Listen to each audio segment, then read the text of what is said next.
Hello everybody, Gavin McCormack here. Now we are in the Antarctic Peninsula and we are very lucky this week to be at the largest Gentoo penguin colony on Earth. Hundreds of thousands of these penguins gather here every year to not only breed and feed, but also find their way into the ocean.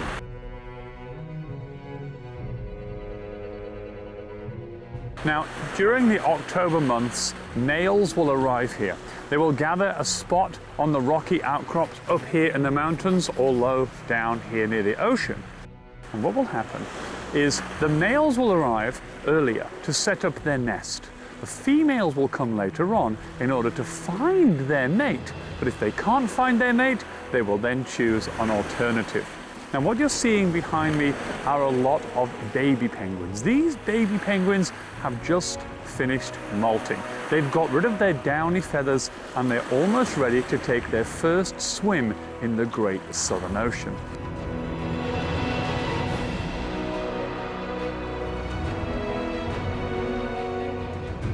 Now in order to protect themselves from the cold waters of the Great Southern Ocean, they must make themselves completely, absolutely dry. It's almost like wearing a dry suit. Now how do they do that? The penguin behind me is preparing himself for his first ever swim. What he's doing is extracting oil from a special valve near his tail and coating every single feather, a bit like a deep sea diver when they wear a dry suit, to make sure that no water gets inside whatsoever.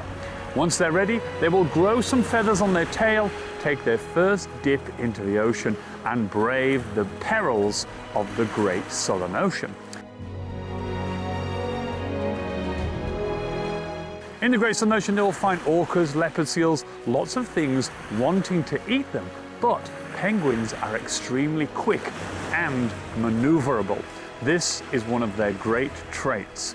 Now this week, we're going to ask you to research penguins. There are many breeds here in Antarctica for you to look at, but what we want you to do is discover how they work as a team.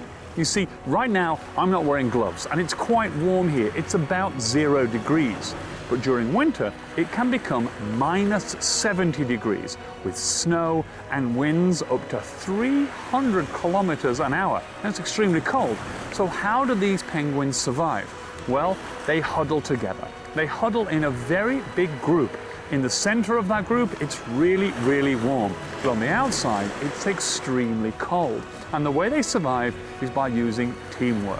They will rotate the group, rotate the colony, so the people on the outside who are very cold don't spend very long there, making their way into the center to keep nice and warm until the spring and summer arrives. And this is how they work together as a colony and as a team to survive.